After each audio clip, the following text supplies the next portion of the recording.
I think the fans did think for a second he wasn't going to do it, but he did. And he's talking a couple of things, and he was asked there about the chemistry with all those guys. And I keep track in my notebook of how many games they've had all the players healthy, including obviously the big three in this one with Tyrese Maxey, Joel Embiid, and Paul George. Right now, that is their 5th win. 10 games with all three. And obviously the beginning games when they were 0-4 with them, those were a lot of minutes restrictions. So now they've won a considerable amount of more games recently, starting out 0-4 and now to be 5-5. Mark Jackson, what does that tell you about where the chemistry is with this team? The team, it's those big three, you meaning Paul George, Maxey, and Joel, yes, they had to find a way, but it's most importantly for the other 11 guys or 12 guys to find a way around them. And now I believe they're starting to gel. And the best part is they won this little road trip. I love the fact that it's on the road. I think it does something to bonding, but people are figuring out each other. And the more you figure out each other, the better your chemistry becomes. That just says a lot that, that is a team to reckon with. That's a team right there. It's a big difference from last year. Yeah, I mean, Coach, it's one of those things that hopefully it's a sign of good things to come, as this is just the beginning. Now 22-16 on the season. All right, we're going to take our first time out here on Sixers Post Game Live. That's right, for the 22nd time this season. Remember, they won 24 games last year, everybody. Just to remind you of how much better this is this year. It is. Clap your hands. We're going to hear from more players. Also check in on both of those gentlemen's nights. Tyrese Maxey, as I mentioned, with his 19 30-point game of the season. That's coming up here on Sixers Post Game Live, brought to you by Toronto Insurance. And plenty to choose from when you're thinking about what this game looked like. How about a little give and go? A monster jam. Monster jam. That's an actually legit dunk. There's been a couple times where we were like, Joe, is that a dunk? Yeah, it's a dunk. Yeah. I think dunk number 5 on the season. Wow. Oh, go ahead, acclimate him and get him up higher, brother. But I'll take this. That's the hardest one out of all of them. Dunked it, looked at his bench. They're excited. Look at Kyle. Kyle's excited. Again, we all know he can't do that, so he can just pose because he can't do his celebration that he likes to usually do, Joel Embiid, because he will get fined in that one. But this was a fun game. And listen, they wanted to have a fun game. They came out absolutely on fire because last night that was a tough one. You lose in overtime despite being up 4 with 20 seconds to go. You're right back at it, the same exact team. Obviously, you had the complimentary or the reinforcements of Joel Embiid and Paul George, which helps tremendously. But also the mindset of just going back again, like we just were here, we just played this team. Having Joel Embiid out there, you can see in his last 11 games, he scored 20 points in the last 11 games he's played in, and averaging, Coach, 28 points in that span. I know he's not back completely where we're used to seeing, but he's awfully close. Yeah, I think I saw Nick Nurse allude to that fact that he's getting closer. He mentioned the dunk. Yeah. He said he thought the best dunk so far this year, that he's blocking the occasional shot here and there. And he's just playing, with, I think that he's not all the way back. No, of course not. But he's playing with a lot more force. And I thought he did a good job looking down to get down in that post and take advantage of his size. And his teammates really looked for him when he was there. And that's the good news, is that he is working down low. He is dunking. And listen, we joke about his dunk, but that's an important thing. When a guy's had knee issues, going off and jumping up like that is a big factor. And that's not something we saw earlier in the season, Mark Jackson. And you're seeing him do that. You're seeing him work the low post. These are all good signs. They're good signs. But let me tell you what's the most important sign to me. That last move we just showed on the highlight where he kind of tipped through traffic and was on one leg. That's the most impressive to me. That means he's completely trusting his body. Normally when guys are coming back from some kind of knee injury or something, you would never see him play off of one leg.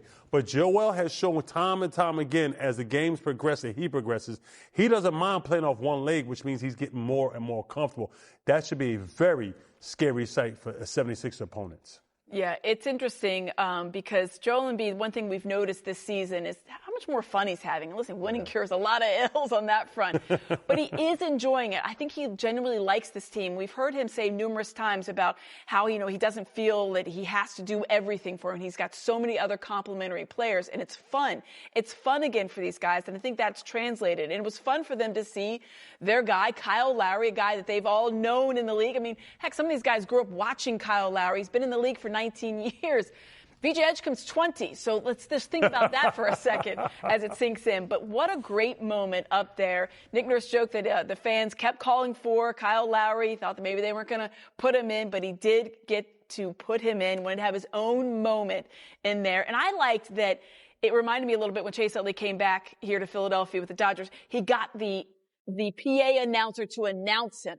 That's when, really? Yeah, Matt Core doesn't announce when, Trae Young's going into the game. He doesn't care. So you hear the PA announcer say, now entering the game for Tyrese Maxey, Kyle Lowry. And he did it so special. I'm not going to do it because I'm not going to imitate the guy who did much better than I did. You don't have that. No one, the road announcer does not announce these substitutions. But they did for Kyle Lowry. They really tried so hard. We were yelling at Adem Bona, not because we don't like you. I'm going to see Bona. But Adem, I'm going to see you tomorrow, Bona, not kicking that ball out. You get the rebound and you kick it back out. And Jared McCain tried to do that too. They drew up a play, and you heard Nick Nurse say maybe he wasn't quite ready for that one and get a little bit warmed up. Obviously, Kyle doesn't get a lot of playing time, but he's there in a lot. Garrett Temple there. He gets a lot of time with practicing. He's always out there. For those of you who come to the games, and we obviously have the luxury of going outside here at the Xfinity Mobile Arena, he's up there very early getting shots up. I mean, he's always out there when we're just literally walking in, which is a lot of fun to see him. So he's a guy that's still putting the work in. It's going to be a great coach, I think, one day, because he's certainly helping coach these guys, including this guy, and that's Tyrese Maxey. Let's check in. Amazing. I started out the game told him, listen, we're going to do whatever we got to do to make sure you get in tonight. You know what I mean? No matter what circumstances, especially if we're winning. We was able to do that. But, he's a legend, man. He's legendary, You can only dream of moments like that, you know what I'm saying? And what he's done for this organization, what he's done for this franchise is bigger than just basketball. So, this whole country. Was there a moment maybe when he got here and maybe the first time you guys all came to Toronto together that you realized how really what he means to this city and this team and this franchise? First time we were here, man, they were just cheering him on like he was playing for them. And it's just and we were really a big time game, and it's just really cool, man. He's a blessing, man. Everybody talks to him, off the buses, and we get off the bus, they're there trying to get him signed autographs and going to dinner with them, people trying to talk to him. And anytime I ask him to set up reservations for me, he gets me in. Everybody needs to get in like that. So, what led to the big first half for you guys? Just came out aggressive. Dropped one we shouldn't have last night. Came out aggressive, try to, get a W. Was that the motivation going into this one? Because it did feel like last time was one you guys shouldn't have slipped away. Yeah, that's it. Have some guys with fresh legs too.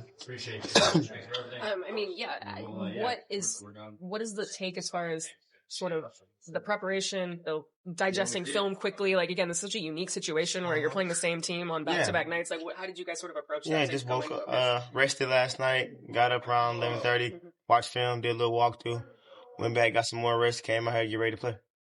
You mentioned having some fresh legs in there too. Just maybe what did you kind of find specifically with Joel and Paul tonight that was so effective? Open up the floor. And you got to guard them.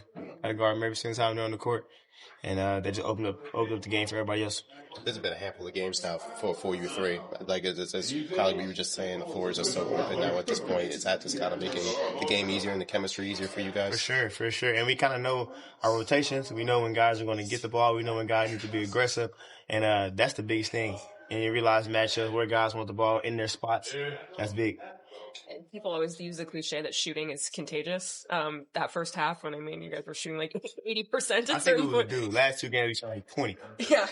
So is that just the things swinging back the right way, or just how does that feel when the whole group collectively just feels like they seemingly can't get missed? It feels really good. That means we're doing a good job of creating good shots for each other. Overall, just on this road trip, these are two good teams that you faced. These guys are sort of all bunched up in the standings. Just overall takeaways from this trip. Yeah, definitely should have went 3-0, but 2-1, we'll take it. And time to go home and protect home court. And they play the Cavaliers back-to-back. We'll talk about that in a little bit. But we're also going to check in on VJ Edgecombe tonight, a guy who had been struggling a little bit shooting. Not the case this evening. We'll check in with VJ coming up here on his night.